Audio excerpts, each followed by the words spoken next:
So, Zach, thank you very much for making time to share your insights into the future of leadership. Dr. Nick, always a pleasure chatting to you. Thank Lovely you. to see you again. Thank you, Zach. Great to have you. And before we walk into the future, can you tell us a little bit about your background? Where did you grow up? So I grew up in, and I remember you did your book on King Shaka. So I grew up, I think I shared this with you. I grew up in King Shaka town, Stanger, KwaZulu-Natal, North Coast. Very blessed, beautiful little town. And yeah, I moved over to Gauteng about 2 decades ago. And Zach, what was your dream career when you grew up? So I was a big dreamer until today. I'm still a big dreamer, but I always dreamt and wanted to be in big finance, corporate finance.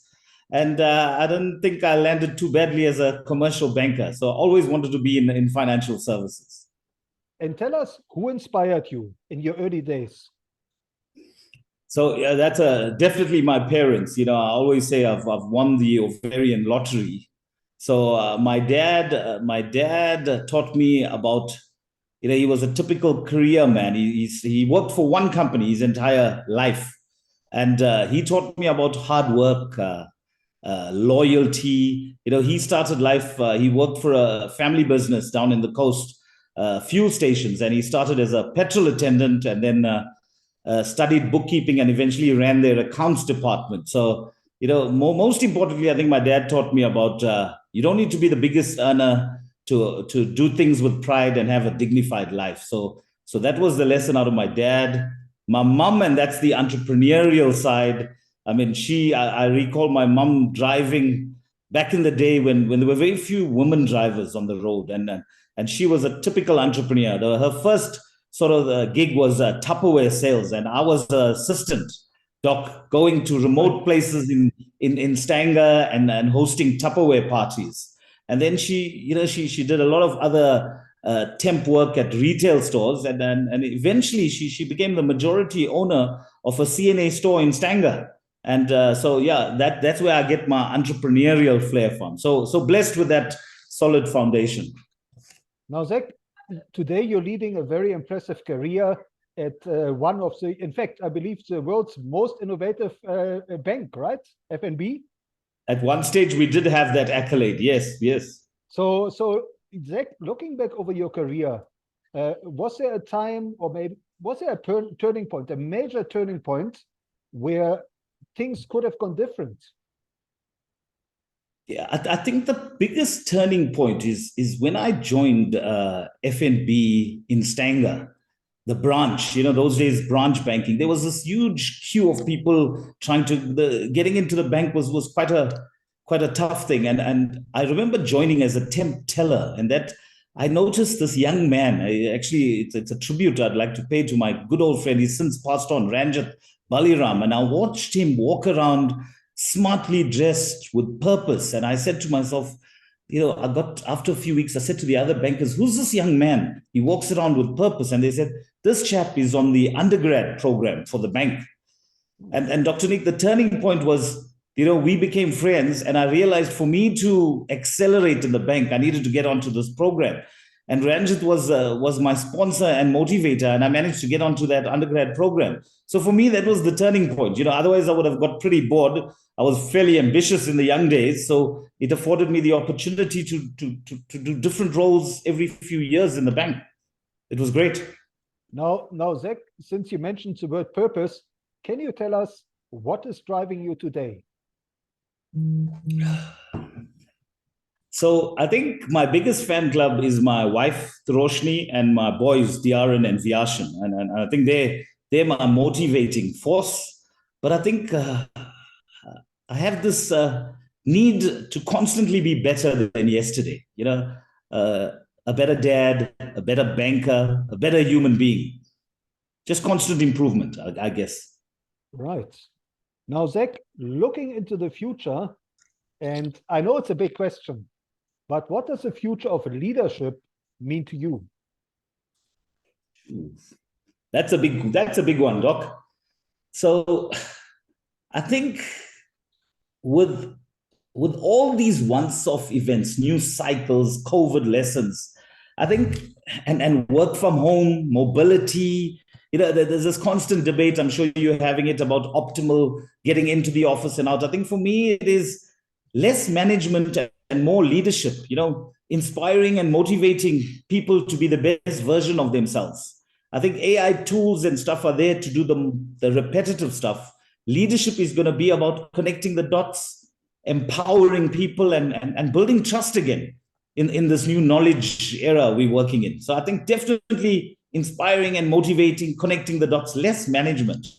That's my take. Thank you. And Zak, looking back over your own leadership journey, what have you learned that you consider most important for building future leaders and empowering future leaders? So a big thing I speak to the young, all the young people I chat and mentor, just have coffee sessions with, is about getting yourself a mentor, a coach, a sponsor early on in your career. I mean, for me, I was privileged to get an executive coach for 2 years in the bank, and it was such a great opportunity to soundboard stuff. It's somebody you must be vulnerable with, somebody you share your passion with, and who gives you impartial advice. And I think early on, if you find the right mentor, coach, it could definitely help you navigate your career aspirations. Definitely.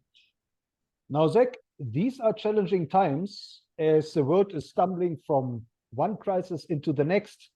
What is your advice for future leaders in terms of challenges?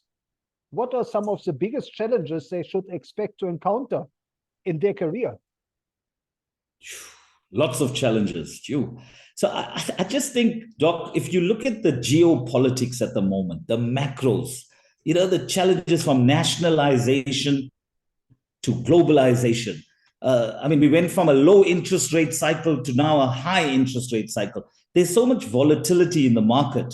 And I think leaders have to just adapt and be agile to fresh information, to tweak their operating model. But for me, I think the big lesson for me is the old generation. I think we debate this often, the gray-haired guys and girls versus the digital natives, the young, bright talent coming into the workplace.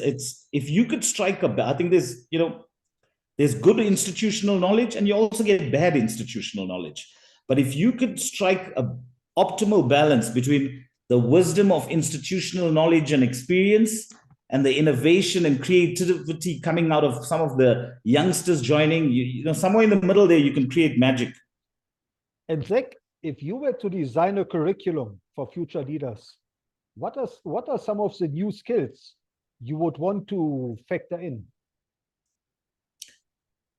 So for us, I think we live by two big themes that keeps us on top of our game. Lifelong learning. If you're not learning, I think, Doc, we chatted about this. I know you love writing books and I love reading and looking at so lifelong learning. I think yesteryear you could become an expert and you could stay an expert. I think today, if you're not reading, learning, and just improving, you're going to get stale pretty quickly. And growth mindset. You must be open to change your direction, refresh your operating model. There's new insights, there's new data, and I think you need to be open to refresh your approach as you get new intelligence. The world is changing at a rapid pace. Now, Zak, as a mentor to future leaders, can you maybe share a success story or two where you mentored an upcoming leader and that person took your advice to heart? Yeah, so I've been privileged to lead some great teams in F&B commercial, solid bankers. So it's a blessing. But I think top of mind, we've been good at growing our own timber. But top of mind, the recent success story was a very senior banker joined our business unit as a sales head for a commercial segment. And in the first few weeks, I already got the sense this guy is going to go places, very well grounded. And all I did was give him the opportunity to lead, expose him to different stakeholders in the bank. And I could tell, just by his demeanor, his attitude. And I said to him, young man, stay the course. You're gonna do well. And 5 years later, he's just recently appointed one of the regional directors, Dr. Nick. So great success story, and I'm sure he's gonna have a very successful career in the first round group. Thank you. And Zak, looking back over your leadership career and maybe your learning career, are there any role models of leadership that you have encountered and that you would recommend future leaders should study? So Dr. Nick, as you know, I like my business book. So I'll have to turn to. So I'm a big fan of Warren Buffett, Charlie Munger. I'm pretty biased. My wife tells me I read too much financial stuff, but that just gets me ticking. So if you want to understand investment, you want to understand how companies work. I think Warren Buffett, Charlie Munger have great anecdotes in their books for getting a simple understanding. If you want to, and I'm a fan of if you want disruption and if you want pushing the envelope and reimagining industries, I mean, there's nobody better than our very South African-born Elon Musk. I'm reading his book Power Play. How Tesla was built, and fascinating lessons on pushing the envelope and reimagining the automotive sector. And then for me, if you want a little bit more range, it's the challenges of an emerging market, inequality, people like Thomas Piketty, capitalism in the 21st century. How do you and I think especially as bankers, financial people, how do you refresh the capitalistic approach so that all stakeholders are treated more equitably? So I think, and then I'm also a fan of Satya Nadella. If you look at when he took over Microsoft, it was in a very different place, direction, and his leadership style has been great. So some nice, and yeah, if I recall, Yuval Harari. If you want a conscience and you don't want to leave too many people behind, great books by Yuval in terms of grounding you about looking after all stakeholders. Now, Zak, how can our listeners connect with you, and where should they follow you? Well, I'm hoping, Dr. Nick, with your help, I'm going to be a little bit more active on LinkedIn in terms of posting our thought leadership. But we are doing some good work with our industry bodies and sectors to produce some nice curated thought leadership around specific sectors to benefit our entrepreneurs. And hopefully with your help, I can get to post this more frequently and share and also get some feedback from the entrepreneurs on how we can do more. Thank you. And last but not least, Zak, in terms of your leadership legacy, can you tell us what is it you would like to be remembered for? Sure. So I'm an eternal optimist, and I believe South Africa, we've got so much potential. It reminds me of my old favorite proverb, you must sweep beyond your yard. So I think if all of us do our bit and a little bit more, I think we can definitely contribute to a more sustainable and equitable South Africa. There's definitely a lot of hope. Thank you. Thank you, Zak, and thank you for sharing your insights and your wisdom into the future. Dr. Nick, I appreciate the opportunity. I'm humbled and I'm very happy to share. Cheers.